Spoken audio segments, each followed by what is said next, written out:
तो महाराज नंद बाबा अष्टवसुओं में से थे। मैया यशोदा उनकी पत्नी धरा थी और नंद बाबा द्रोण नाम के वसु थे। ब्रह्मा जी दोनों से कहे कि आप जाइए मृत्युलोक में, आपकी आवश्यकता है। तो दोनों मना कर दिए कि हम मृत्युलोक में जाना नहीं चाहते। ब्रह्मा ने कहा आप लोग जाओगे तो आपको भगवान की लीला का सुख मिलेगा, भगवान के बाल लीला का सुख पाओगे। अगर आप लोग जाओगे तो भगवान के बाल लीला का सुख पाने के लिए द्रोण वसु और धरा नंद यशोदा के रूप में जन्म लिए गोकुला में। प्रेम से बोलो वृंदावन बिहारी लाल की।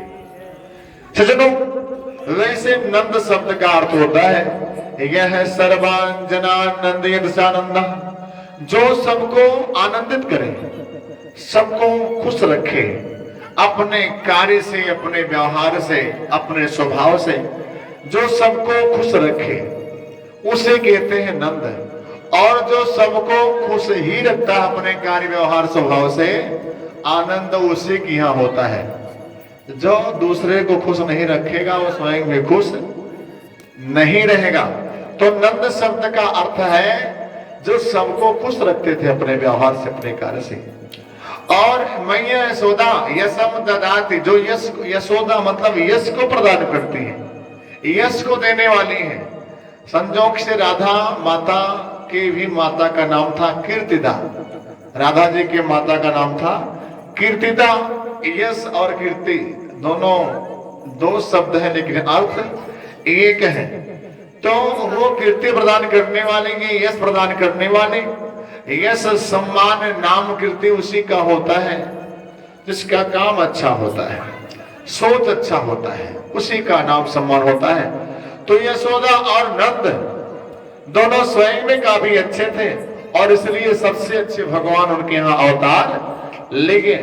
प्रिय सज्जनों, भगवान आज भी ये सोच रहे कि मैं जन्म लूं, लेकिन उन्हें उस तरह के माता पिता नहीं मिल रहे हैं। इन्हें कौशल्या दशरथ जैसे माता पिता, वसुदेव देवकी जैसे माता पिता और नंद यशोदा जैसे लोग नहीं मिल रहे हैं। जिस दिन मिल जाएंगे भगवान उस दिन अवतार ले लेंगे। कृष्ण कन्हैया लाल की। ये उत्सव एक दो दिन नहीं, पूरे 6 महीने चला। ये उत्सव पूरे 6 महीने तक चला। भगवान राम अयोध्या में जब प्रकट हुए थे तो अयोध्या में भी उत्सव 1 महीने चला था।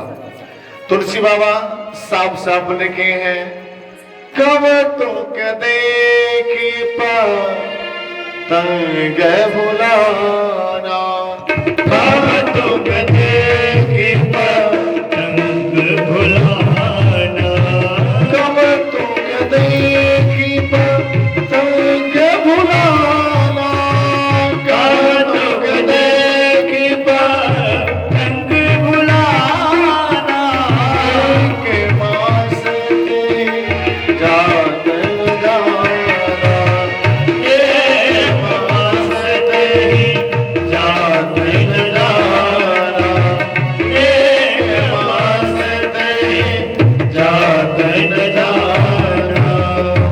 तो कौतुक देखी पतंग बुलाना, पतंग मतलब भगवान सूर्य, 1 मास तह जात न जाना, 1 महीने रह गए।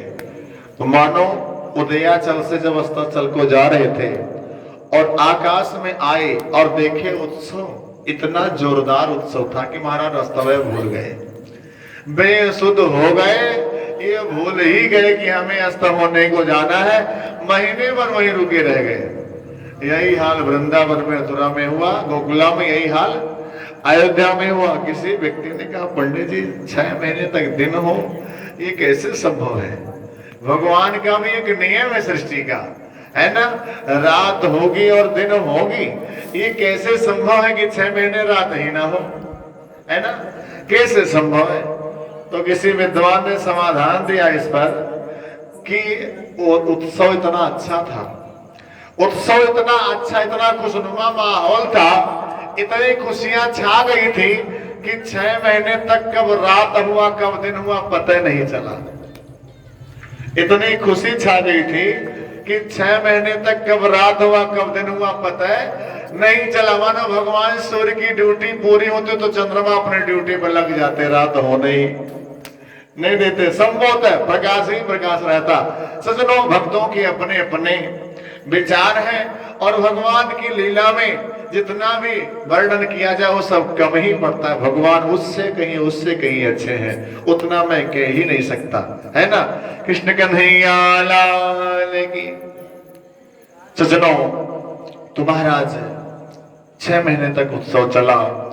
इधर कंस को कर देने का समय आया तो नंद बाबा गोपान गोकुल रक्षाया मेरो पे मथुरांगता, कुछ ग्वाल बालों को गोकुल की रक्षा का कार्यभार सौंप कर और कंस को कर देने के लिए गए मथुरा।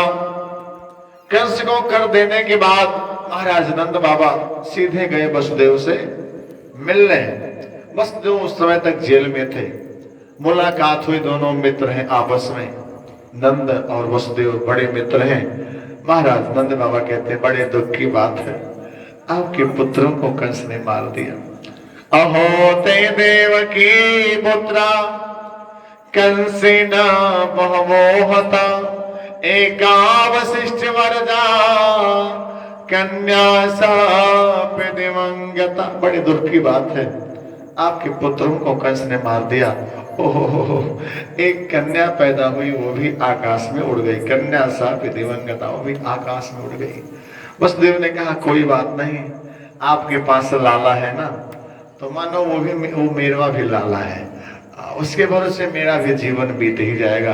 अब वसुदेव को तो पता है वो हमारा है, अब नंद को पता नहीं है, लेकिन वसुदेव साहब कहेंगे नहीं, बस मैं भी उसके भरोसे अपना जीवन व्यतीत कर लूंगा। महाराज आपका है तो हमारा है, क्या फर्क पड़ता है, दोनों का है।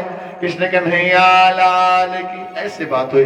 तुलसी बाबा ने कहा मित्रता इस तरह की होनी चाहिए कि मित्र के सुख में शामिल ना हो पाए लेकिन दुख में जरूर शामिल हो।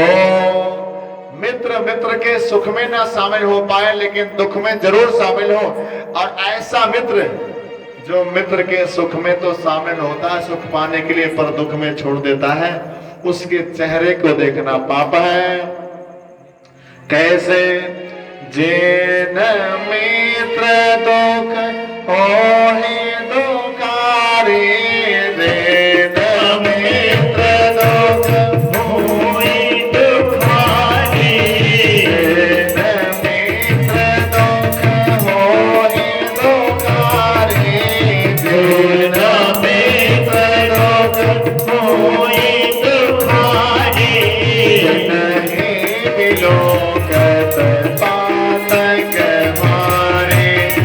नहीं मिलो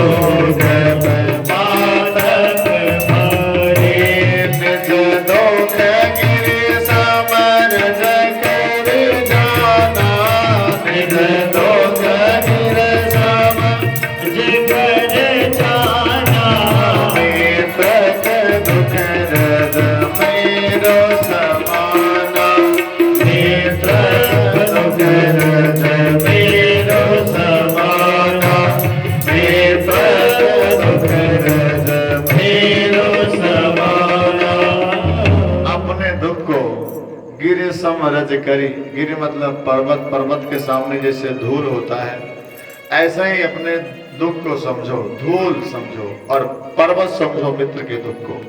मित्र का छोटा सा दुख पहाड़ जैसा लगे आपको, पहुंच जाओ और अपना पहाड़ जैसा दुख भूल जाए। ये होती मित्रता। अपने दुख की सुध ना रहे, मित्र के दुख को देखकर प्रेम से बोलो वृंदावन हाइलाल की। महाराज आपस में बात हुई।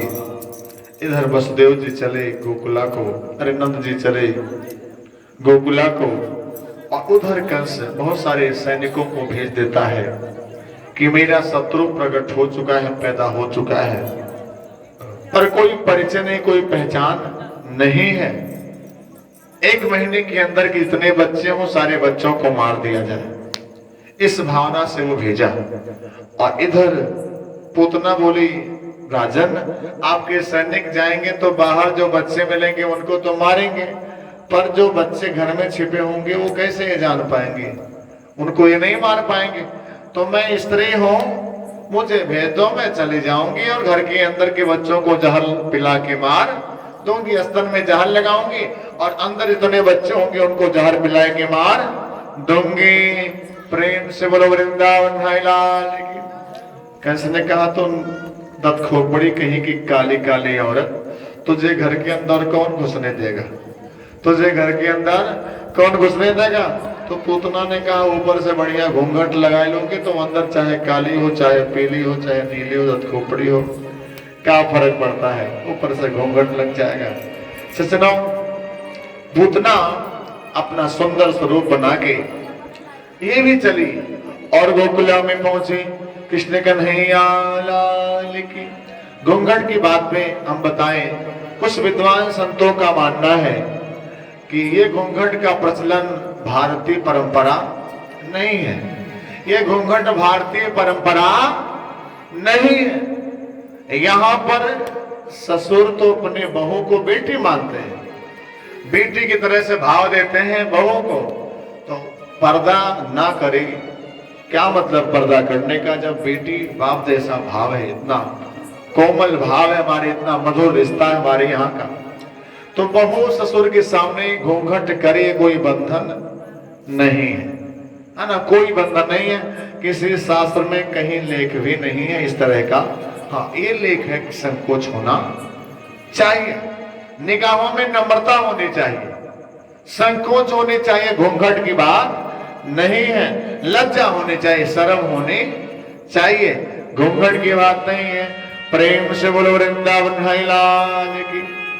द्रौपदी, सीता वगैरह रानियां कहीं घूंघट लगाई हो, ये भी कोई लेख नहीं है, कहीं घूंघट लगाई हो ऐसा भी कहीं लेख नहीं है। अच्छा सज्जनों, ऐसे घूंघट का मतलब ही क्या है, जिस घूंघट के अंदर से सुबह 7 बजे ससुर जी के सर पे 750 गाली पड़ जाए, है ना, नाश्ता बाद में देंगे, पहले गाली से स्वागत करेंगे, है ना। क्या मतलब उस घूंघट का है। कई स्त्रियां घूंघट लगाती हैं 3.5 हाथ का, लेकिन बोलती तो पूरा गांव सुनता है। कृष्ण कन्हैया लाल की। तो नम्रता संकोच अगर ना हो तो घूंघट का कोई मतलब नहीं रहता है, संकोच होनी चाहिए। विद्वान संत ने कहा ये घूंघट का प्रचलन जब मुगल विदेशी आए, ये मुस्लिम आए विदेशी हमारे यहाँ, तो ये बड़े क्रूर थे, तमाम सारी स्त्रियों को जौहर करना पड़ा है। ये बड़े कामी थे, मांसाहारी तो थे ही, तो वासना भी इनके अंदर थी, तो इनका कुत्सित निगाह पड़ता था हमारे घर की स्त्रियों के ऊपर। इनसे बचने के लिए घर की स्त्रियां घूंघट लगाना चालू करती, वहां से प्रचलन प्रारंभ हुआ पर्दा प्रथा का, पहले नहीं था।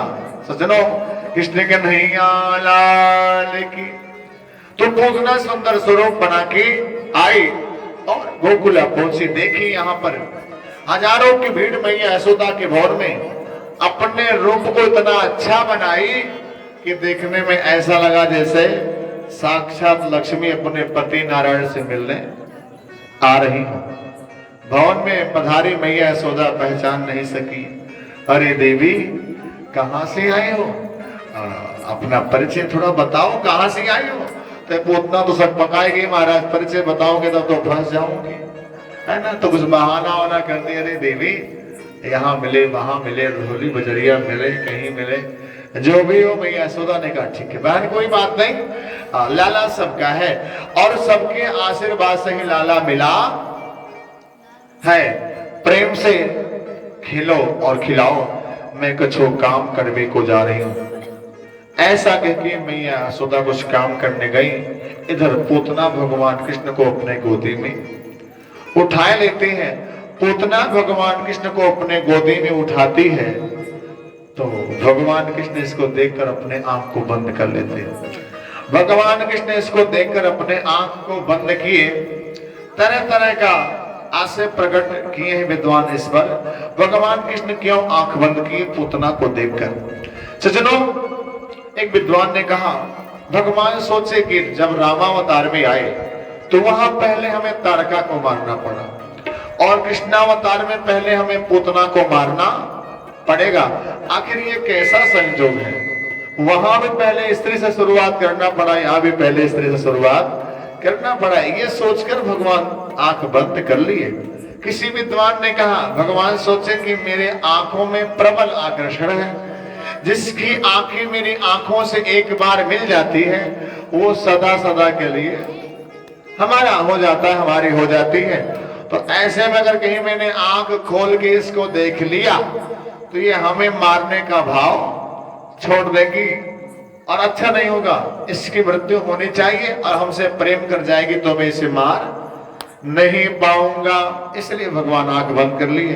किसी विद्वान ने कहा, भगवान सोचे ये विष पीने का काम भगवान शंकर का है, उनका अभ्यास है विष पीने का, हम तो विष पीते नहीं। तो मानो आंख बंद करके भगवान शंकर को लगे याद करने, आइए महाराज पहले आप जहरवा पियो, हमें दूधवे खाली पिए इकट्ठे, अपना जहर आप संभालिए। तो मानो आंख बंद करके भगवान शंकर को याद कर रहे थे। सज्जनों, कुछ विद्वानों का मानना है भगवान की दोनों आंखें सूर्य और चंद्रमा है। सूर्य और चंद्रमा सोचे कि ये जिसको भी मारते हैं उत्तम लोक प्रदान करते हैं, इस पापनी को मेरे लोक में ना भेजे, बाकी चाहे जहां भेज दें, चलो अपने अपने लोक के दरवाजों को हम बंद कर लेते हैं। तो मानो सूर्य चंद्रमा अपने अपने दरवाजे को बंद किए तो भगवान की आंखें बंद हो गई। चलो, बच्चे वैसे भी दूध पीते समय आंख बंद कर लिया करते हैं। शायद भगवान ये भी सोचे होंगे कि अब तक तो हम पवित्र माताओं के स्तन को पिए, पहली बार हमें किसी पापने के दूध को पीना पड़ेगा। संभवतः भगवान ये सोचकर अपने आंख को बंद किए। जो भी हो, भगवान आंख बंद करके उसके दूध को पीना चालू करते हैं। पूतना को लगा 2-4 मिनट पिएगा, जहां जहर का असर हुआ तहां जय सिया राम, जहां जहर का असर हुआ तहां काम खत्म। लेकिन 2-4 नहीं 10 मिनट 15 मिनट बीत गया और पूतना के शरीर में दर्द उत्पन्न हुआ। तो पूतना को लगा, हे भगवान ये जहर सब कहां चला गया, और शरीर में दर्द हो रही है और दर्द इतना बढ़ गया तो पूतना लगे चिल्लाने, समुंच मुंच मुंचालवति प्रभासणी निस्पीड मानाखिल जीव मरमणि विवित्र नेत्रे चरणो भुजो मोह प्रसन्न गात्रा छिपते रोदह। छोड़ दे कन्हैया, छोड़ दे कन्हैया। कन्हैया ने कहा, पूतना मौसी हमें तो केवल पकड़वो आवे, छोड़वो न आवे, या तो मैं जल्दी पकड़ो ना आए, और पकड़ लो तो फिर अपने धाम को ही भेज दो, उससे पहले ना छोड़ो, है ना। कृष्ण कन्हैया लाल की। पूतना जब चिल्लाई तो पूतना बोली, मुंच मुंच। मुंच मतलब होता है मुक्त कर दे, मुक्त कर दे। तो मानो पूतना का मतलब था कि हमें मुक्त कर, मुक्त कर मतलब मुक्त कर दे, मुक्त कर दे। मानो पूतना सोच कही कि हमें मुक्त कर दे, तो 2 बार कही मुक्त मुक्त मुंच मुंच, भगवान तीसरी बार मुक्त कर दिए। कृष्ण कन्हैया लाल की। फिर किसी ने कहा कि संत कथा करने, जब आदमी मरने वाला होता 2 बार हिचकी आती है ना। आदमी मरने वाला होता 2 बार हिचकी आती, दूसरी बार साफ खत्म। 2 बार हिचकी आई, तीसरी बार खत्म। तो मैंने 2 बार पूतना को हिचकी आई, तीसरी बार खत्म। उत्पीड़ित सिर चीख उठी, निज अंत काल का भाग हुआ, निज काल का भाग हुआ।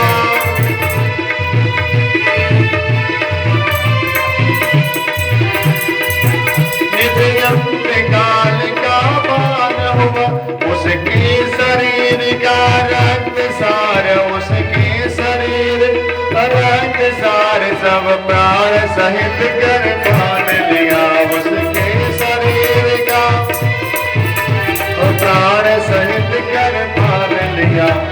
भगवान जब उसके प्राण को निकाली, पूतना मरी, तो उसकी वास्तविक जो शरीर थी ओरिजिनल वो प्रकट हो गई। तो रूप बना के आई थी। पूतना की वास्तविक शरीर थी 18 किलोमीटर क्षय कोष में हे भगवान, जिधर गिरी उधर सारा खलिहान बन गया, सब खलिहान बन गया। जो भी पेड़ पौधे पड़े, घर द्वार सब चकना चूर। किसी संत ने हंसी किया है ना कि पूतना जब गिरी तो उसका मुंड गिरा मुंडासन में, पूतना का मुंड गिरा मुंडासन में और कान गिरा कानपुर में। मुंड गिरा मुंडासन में, कान गिरा कानपुर में, हाथ गिरा हस्तिनापुर में और गोड़ गिरा योगी बाबा के गोरखपुर में। प्रेम से बोलो वृंदावन लाल की। किसी विद्वान ने हंसी किया, हंसी करते रहते हैं, ठीक भी है। तो अब वो आवाज आई भयंकर, सारे ग्वाल बाल दौड़े तो क्या देखते, कन्हैया पूतना के स्तर पे खेल रहे थे। कन्हैया पूतना के स्तर पे बड़े भाव से खेल रहे थे। मैया यशोदा दौड़ के उनको उठा लेते हैं। सारे ग्वाल बाल पूतना को उठाना चाहते हैं तो अब लंबी चौड़ी पूतना कहाँ उठेगी, उठवे नहीं करती तो उसके अंगों को छोटा छोटा काट लेते हैं। हाथ अलग काट लिए, पैर अलग काट लिए ताकि वो उठ जाए आसानी से। इतनी लंबी चौड़ी थी उसका तो एक ठो कन्वे बोझा हो गया होगा एक आदमी का, है ना। लेकर गए और यमुना जी के तीर पे इसको जलाए। सुखदेव जी कहते परीक्षित इसके शरीर से सुगंध निकली। परीक्षित ने कहा गुरुदेव लाश जले तो दुर्गंध निकलती है, ऊपर से ये पापनी जल रही है तो सुगंध आ रही है, क्यों?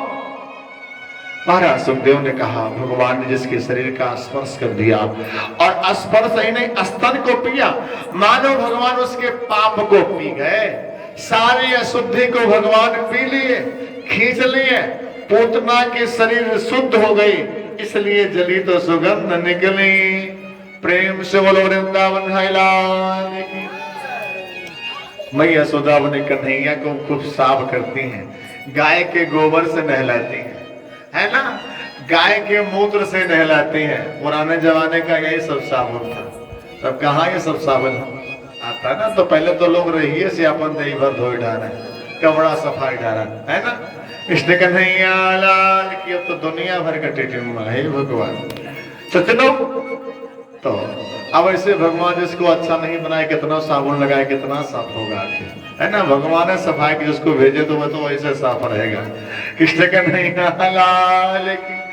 सजनो तो मैं यशोदा अपने कन्हैया को साफ करती। मेरे कन्हैया, हाय मेरे कन्हैया एक राक्षसी को छू दियो, अशुद्ध हो गए, तो कन्हैया को शुद्ध करने के लिए पंचगव्य वगैरह से स्नान कराती हैं, तो नजर झाड़ती हैं। इधर पूतना चली। पूतना राजा बलि की लड़की थी पिछले जन्म में, जिसका नाम था रत्नमाला। भगवान बामन का रूप बना के गए थे राजा बलि के यहाँ। तो भगवान की सुंदर बामन रूप को जब रत्नमाला देखी तो उसके मन में आया बड़ा सुंदर लाला है, इसको तो दूध पिलाने की इच्छा हो रही है, ये तो दूध पिलाने के लायक है। लेकिन वही बामन भगवान जब विराट रूप बना के और राजा बलि को नाप लिए तो पूतना सोच रही है इसे छलिया को, रत्नमाला सोची इसे छलिया को दूध में जहर पिला के मारना चाहिए। भगवान ने कहा देवी हम तुम्हारे जहर को भी पिएंगे और दूध को भी पिएंगे, पर द्वापर में। तो भगवान ने आज अपनी ड्यूटी पूरी की, पिछले समय का वादा पूरा किया। कृष्ण कन्हैया लाल की। और भी कथा है, एक कालभैरव नाम के ऋषि थे। पूतना उनकी पुत्री थी, जिसका नाम था चारुमती। ये कालभैरव ऋषि शादी करती है चारुमती का महात्मा काक्षीवान के साथ। एक बार वो काक्षीवान गए तीर्थाटन करने, और जब तीर्थाटन करने गए उसी समय ये किसी शूद्र से संबंध कर ली। वो आए और जान पाए तो श्राप दिए, जाओ तुम राक्षसी हो जाओ, तो राक्षसी हो गई। भी कहानी इसके लिए है। पूतना शब्द का अर्थ होता है पूतना, जो पवित्र ना हो वो पूतना। अच्छा सज्जनों, एक और आपको सार वाली बात बताएं। दुनिया में छोटा कौन है? बुरा। बड़ा कौन है? अच्छा। कोई 100 साल का है तो वो बड़ा नहीं है, मान लीजिए। अच्छा, बड़ा कौन है? जो अच्छा है। छोटा कौन है? जो बुरा है। बड़ा कौन है? जो ज्ञानी है। छोटा कौन है? जो अज्ञानी है।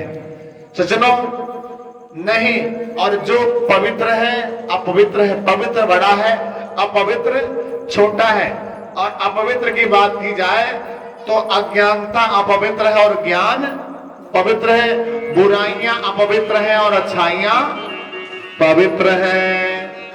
सज्जनों, छोटे बड़े का पैमाना यह है। गुण के रूप में, ज्ञान के रूप में अगर दर्शन किया जाए तो प्रेम से बोलो वृंदावन लाल की। सज्जनों, एक ब्राह्मण का लड़का 25 साल का होता है और 50 साल का उसका यजमान पांव छूता है, और वो 25 साल का लड़का बच्चा बच्चा बोलता है। तो इसलिए नहीं कि उसकी उम्र कम है, बल्कि इसलिए कि वो ज्ञान में छोटा है, वो बच्चा है, इसलिए बुद्धि से बच्चा है उसके सामने। वो ज्ञानी है, शास्त्रज्ञ है, शास्त्रों को जानने वाला है, इसलिए वो ज्ञान में बड़ा है और वो ज्ञान में छोटा है, इसलिए बच्चा कहता है।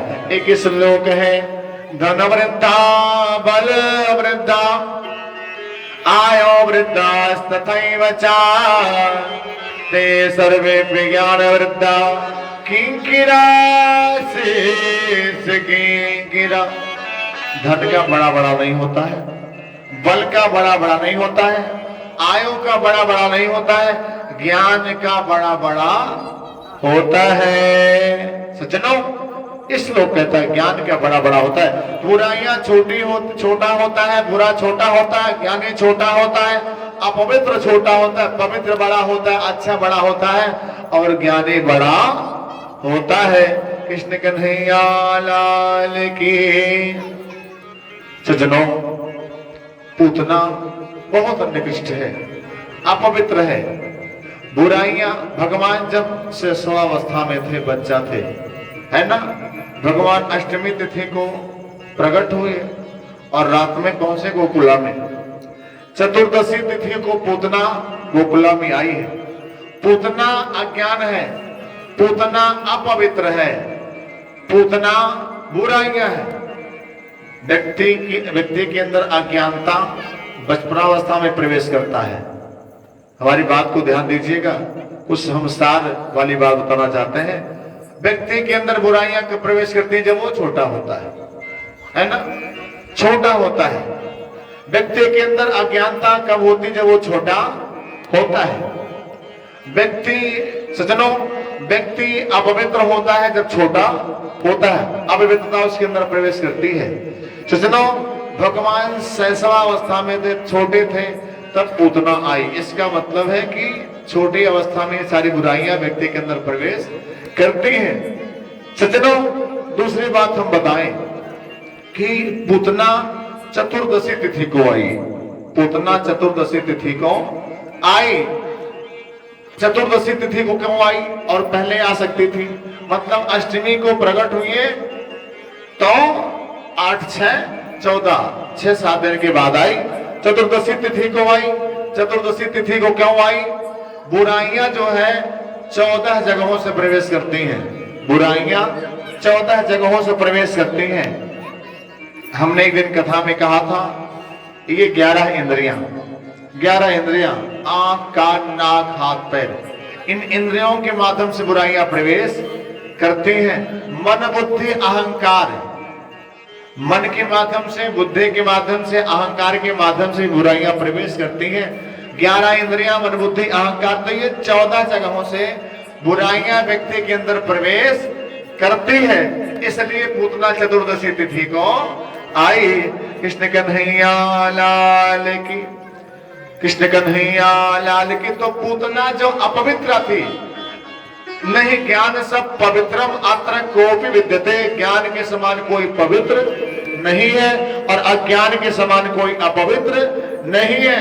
तो अविद्या रूपी बुराइयां, बुराइयों की स्वरूपा, अब महा अपवित्र, महाज्ञान की धुंध पूतना प्रवेश की भगवान की बचपनावस्था में, और वो भी चतुर्दशी तिथि में। व्यक्ति जब बुद्धि से बड़ा होता है, ज्ञान से बड़ा होता है, तब बुराइयां ना प्रवेश कर पाए उसके अंदर, ना उसके अंदर अपवित्रता रह जाए, है ना उसके अंदर कोई अशुद्धि रह जाए। प्रेम से बोलो वृंदावन लाल की। सज्जनों, तो महाराज एक कहानी पूतना की थी। इसके बाद भगवान त्रिडावर्त नाम के राक्षस को मारे, सक्टासुर नाम के राक्षस को भगवान मारे। एक दिन मैया यशोदा भगवान को पालने में सुला रही थी। अब छोटे कन्हैया जब जब सुलाते ठोके, सो जा कन्हैया सो जा, तो कन्हैया बड़े भाव से सोते। सज्जनों, कन्हैया बड़े भाव से सोते, लेकिन मैया यशोदा जब दूर हटते तो रोना चालू कर देते हैं। और माताएं बच्चों को सुलाती हैं, बच्चे आंख बंद करेंगे तो लगेगा सो गए, लगेगा बच्चे सो गए, लेकिन जैसे सोचते थोड़ा खिसके खिसके खिसके तो इससे रोना चालू कर देते हो। आंख बंद की थी तो माताएं आज जाके गाती हैं, सो जा लाला सो जा, और निनरपुर से खटिया गोनरी गोनरपुर से, है ना। ऐसे तरह तरह से कुछ अपना माताएं गा के बच्चों को सुलाती हैं। ऐसे कन्हैया जब नहीं सो रहे थे तो मैया यशोदा बड़े भाव से लोरी गा के कन्हैया को सुला रही हैं। कैसे सुला रही हैं? छगन मगन मेरे लाल को आजा निधिया जा, निधिया जा, निधिया जा, निधिया जा, निधिया जा। चंचल मोहन श्याम के नैनन बीच समा जा, चंचल मोहन श्याम के नैनन बीच समा जा, निधिया जा, निधिया जा, निधिया जा, निधिया जा।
बजावे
कुछ भी अभिराम सोम कन्हैया पालना या कुछ अब अभिराम आंगन की शोभा में लो मनमोहन घनश्याम आंगन की शोभा में लो मनमोहन घनश्याम आंगन की शोभा में लो मनमोहन घनश्याम आंगन की